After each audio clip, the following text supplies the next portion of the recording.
Okay, hey everyone. Um, I said on my Reddit post that I'd do a little quick and dirty shop tour and talk a little bit about the processes I use to make the saws. Um, yeah, you could write a whole book on this topic, so it won't be super in depth because no one wants to watch my 25-hour long YouTube video. But I'll show you each process really quickly, go over it really quickly, and as always, you can always ask me any questions if you want some deeper insight. But we'll go through the quick and dirty version really quick. I don't have a filming setup, like I don't have a tripod. This is just I'm holding my phone, so I apologize for the shitty camera work. So step one is, the very first step is to joint all my boards. I cut them to roughly a foot, depending on what I'm going to get out of them, just because it's a lot easier to flatten them without losing a bunch of thickness. And then I mill them all down to 0.95. I would have loved to do it a little thicker, but it's just really hard to source material that's more than an inch. The options are super limited. And then I don't use paper templates anymore just because they're a pain to get off. But if you guys are just making one or two saws, that's absolutely what I would do. I'd just go to Blackburn and print them off, change them a little bit if you want. But, I don't, just because I make lots of these at a time, or I used to. So I trace it out, and then you just use a Forstner bit to do all the inside radiuses. You just get a much cleaner hole than if you try and do it on a bandsaw. You just save yourself a lot of rasp and file work. That's obviously all done on the drill press. Drill press is a major workhorse. We use it obviously to drill these Forstner bit holes, and then we use it to drill the 3/16 hole through the handle, through the blade, and then we use, I don't know why I say we, it's me. And then I use these pilot bits. Like they don't have a snail. But it's not called a snail on a power tool. I don't know what it's actually called. I'm not a power tool guy. But it can't bite, so it just sits in the 3/16 hole, and you get a perfectly centered.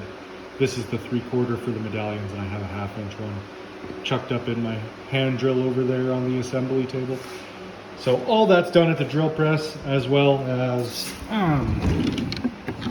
this is my slitting setup. Like this is just a fence with a slot cut to capture the blade. Goes in here. It's hard to do one-handed. But I clamp this to the drill press table, slide the brass along. Really slow, shallow passes. Cutting oil helps. It's honestly the worst part of building saws. If you can find someone to do it for you, that's great. Or if you can take a back off of an old saw, that's great, because slotting it is by far the worst and probably most important part. Like if the kerf isn't straight, you're in a lot of trouble. So drill it all out, bandsaw it all out, and that leaves us with blanks like this. I sure have a lot stocked up for a guy that's not going to be making saws anymore. I think ahead, I assure you. And these have the holes all drilled. And then I use a router with a 1/2 round bit to do the grip bit.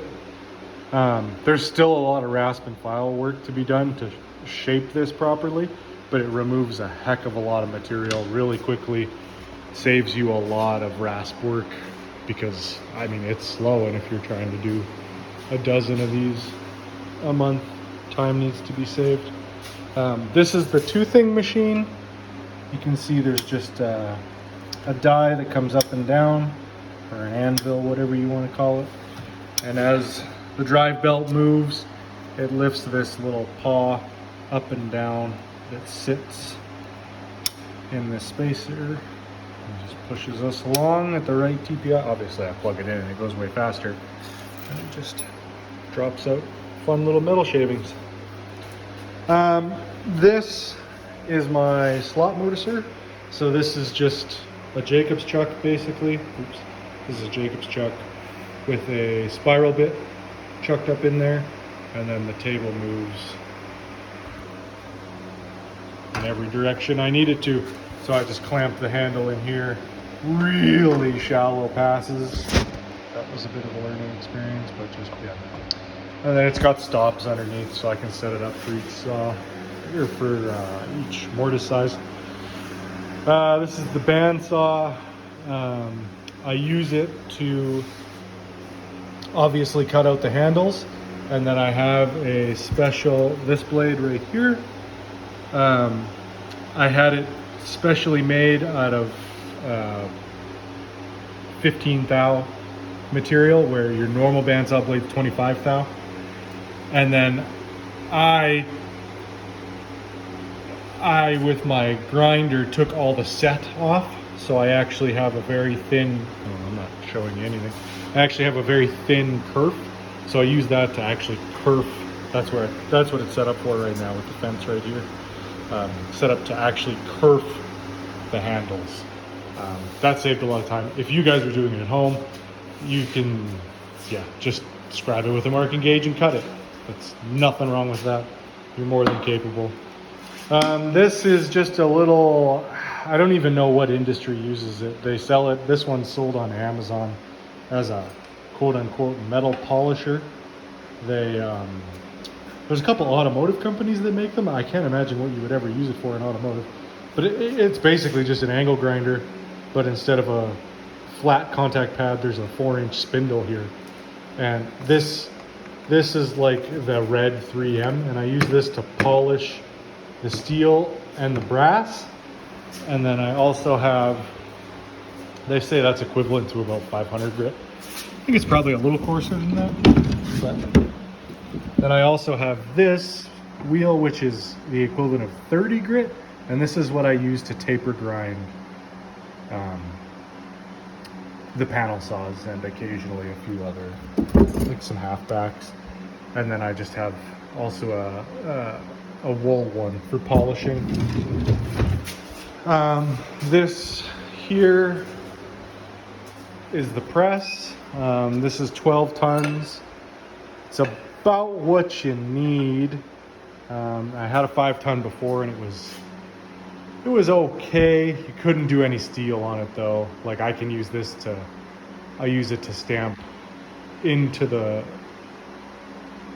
steel plates, like on the panel saws and the halfbacks.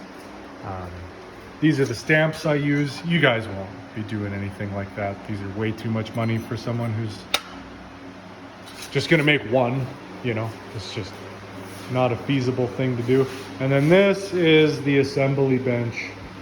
So here, this is a little, they call it it's called a slip roll.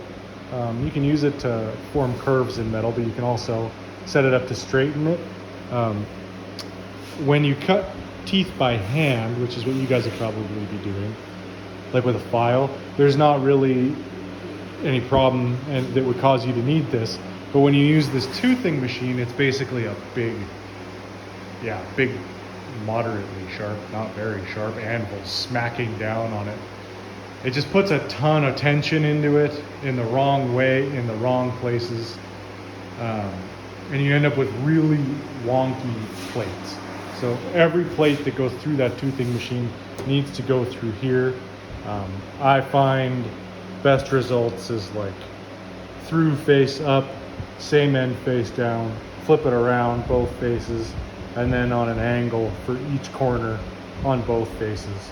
It takes a minute, but you get basically a dead flat plate, flat enough that you can then sort it out with a hammer, with a dog head hammer. This vise is, I mean, I used to use it for everything, but now all it really gets used for is I just grip my bolts in the side and cut, you know, this much off the end of the bolt to save me filing it down and accidentally screwing up the handle. This is the vise that I do almost all of my shaping with. It's an old Versa vise. Got it on Can I Have It. It's great. It's really changed shaping for me. These are the rasps and files that I use primarily, and this one a little bit to shape handles. You really don't need all those. You could do it all with these two if you really wanted, but I overdo things, that's what I do. Number punches, just because I punch the serial number into the brass. Crazy loud, sorry. Just because I punch the serial number into the brass. Caliper is pretty essential, decent square, little ruler, big ruler, saw vise, and then all my sharpening files. I really strongly recommend these karate needle file. Karate. It's hard to say that without it sounding like karate, but it's an Italian company. Yeah, I really like those files. They're great.